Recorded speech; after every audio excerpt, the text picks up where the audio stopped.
Hello students, welcome to exam prep. दोस्तों, कल यानी कि 16 दिसंबर को दो नोटिफिकेशन आउट हुए थे, जिसमें से एक था एसबीआई क्लर्क और दूसरा है एनआईएसीएल असिस्टेंट पोस्ट के लिए 500 वैकेंसीज कल ही आउट हो गई थी और जिसके लिए आज से फॉर्म फिल होने स्टार्ट हो जाएंगे। तो इस शॉर्ट वीडियो के अंदर मैं इसी के बारे में आपको जानकारी दूंगा, कहीं ये नोटिफिकेशन दबा ना रह जाए। और मैं आपको कहूंगा कि एसबीआई क्लर्क के साथ साथ आप इस एग्जाम को भी जरूर दें, क्योंकि ये भी आपके लिए एक नई अपॉर्चुनिटी है, एक सेकंड अपॉर्चुनिटी है। तो चलिए इसी के बारे में आपको जानकारी देना स्टार्ट करता हूं। कल यानी कि 16 दिसंबर को नोटिफिकेशन आउट हो गया था 500 वैकेंसीज के लिए, असिस्टेंट की वैकेंसीज हैं ये।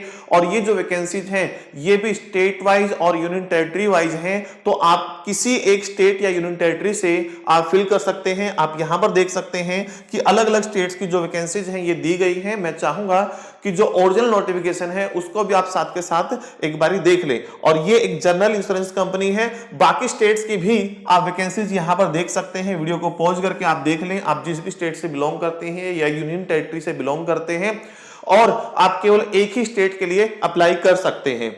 तो आगे मैं जानकारी देता हूं। बाकी की स्टेट्स ये हैं और टोटल जो पोस्ट है, वैकेंसीज हैं, वो 500 रहने वाली है।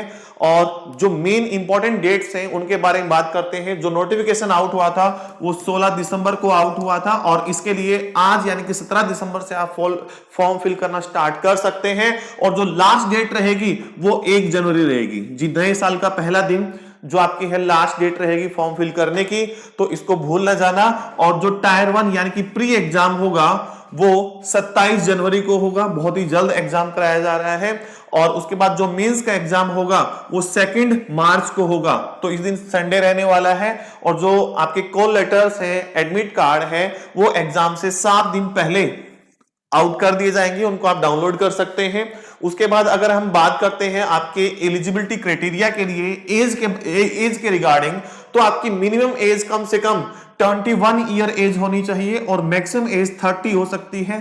देखिए, क्लरिकल एग्जाम के अंदर, एसबीआई क्लरिकल एग्जाम के अंदर जो एज लिमिट थी वो 20 से 20 थी। यहां पर जो बच्चे एसबीआई क्लर्क के अंदर निराश थे कि सर हमें केवल 28 ईयर दिया गया है, तो वो लोग यहां पर 30 एज तक के स्टूडेंट जो हैं वो फिल कर सकते हैं।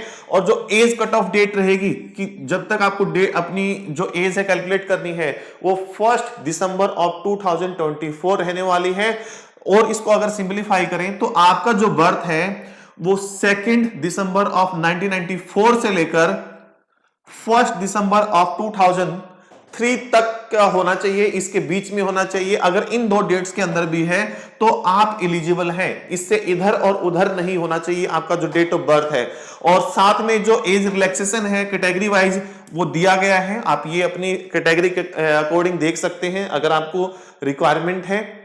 उसके बाद बात करते हैं एजुकेशनल क्वालिफिकेशन की। एजुकेशनल क्वालिफिकेशन की बात करें तो मिनिमम आपके पास एक ग्रेजुएशन डिग्री होनी चाहिए किसी भी डिसिप्लिन के अंदर, किसी भी कैटेगरी के अंदर। और साथ ही जो पासिंग डेट के लिए जो क्राइटेरिया रहने वाला है वो भी 1 दिसंबर 2024 रखा गया है, यानी कि 1 दिसंबर तक आपके पास जो पासिंग सर्टिफिकेट है वो आपके पास होना चाहिए।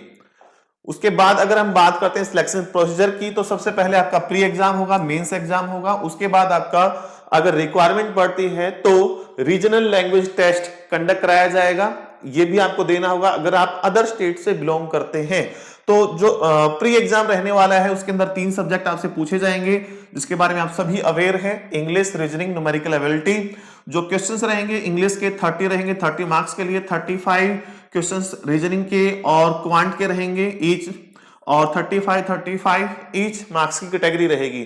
और यहां पर जो सेपरेट टाइम है, सेक्शनल वाइज टाइम दिया गया है, 20 मिनट्स ईच दिया गया है ईच सेक्शन के लिए। और जो आपका एग्जाम है हिंदी और इंग्लिश 2 लैंग्वेज के अंदर रहने वाला है। टोटल आपका 1 आवर का एग्जाम होगा। 100 मार्क्स के लिए 100 आपसे क्वेश्चंस पूछे जाएंगे। तो चलिए, इसके बाद जो आपका एग्जाम होगा, अगर आप प्री क्वालिफाई करते हैं तो मेंस का एग्जाम होगा। मेंस के एग्जाम के अंदर आपसे 5 सब्जेक्ट पूछे जाएंगे। पहला सब्जेक्ट जो होगा इंग्लिश लैंग्वेज होगा, जिसमें नंबर ऑफ क्वेश्चंस 40 रहेंगे, मार्क्स 50 रहेंगे। रीजनिंग के अंदर भी क्वेश्चन 40 रहेंगे, मार्क्स 50। न्यूमेरिकल एबिलिटी के अंदर भी 40 क्वेश्चंस 50 मार्क्स के लिए। कंप्यूटर की नॉलेज होगी, यहां पर स्पेशली कंप्यूटर का सेगमेंट रखा गया है। तो 40 क्वेश्चंस 50 मार्क्स के लिए और जनरल अवेयरनेस के भी 40 क्वेश्चंस रहेंगे 50 मार्क्स के लिए। टोटल मिलाकर 200 क्वेश्चंस होंगे 250 मार्क्स के लिए। और यहां पर भी सेक्शनल टाइमिंग रहने वाला है। जो सबसे कम टाइम दिया गया है वो जनरल अवेयरनेस और कंप्यूटर को दिया गया है 120 मिनट्स। ठीक है, 120 मिनट्स यानी कि 2 घंटे का ये आपका एग्जाम रहेगा। और लैंग्वेज जो रहेगी हिंदी और इंग्लिश दोनों ही लैंग्वेज रहेगी। साथ में अगर बात करते हैं एप्लीकेशन फीस की कि आपसे जो फॉर्म फिल करते हैं तो क्या फीस चार्ज की जाएगी।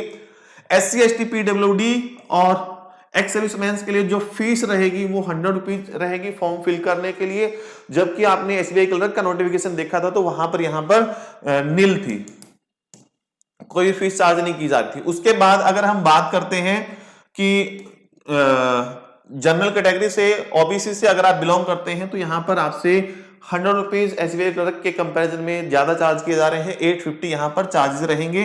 तो ये चार्जेस रहेंगे, आपको फॉर्म फिल जरूर करना है ये। और अगर हम लास्ट में बात करते हैं सैलरी की, ठीक है, इमोल्यूमेंट्स की बात करते हैं, बेनिफिट्स की बात करते हैं, तो आपकी जो सैलरी रहने वाली है अप्रोक्स, अगर आप मेट्रो सिटी के अंदर आपकी जॉब लगती है तो लगभग अराउंड 40,000 पर मंथ रहने वाली है। साथ में कुछ एक्स्ट्रा बेनिफिट्स और अलाउंसेस रहेंगे। तो ये थी एक शॉर्ट जानकारी जिसमें मैंने आपको इस नोटिफिकेशन के बारे में जानकारी दी है। अगर कोई भी इसके रिगार्डिंग आपका डाउट बनता है तो आप नीचे कमेंट बॉक्स में कमेंट कर देना, मैं आपको साथ के साथ रिप्लाई जरूर करूंगा। चलिए किसी नेक्स्ट अपडेटेड जानकारी के साथ मिलते हैं। Have a nice day.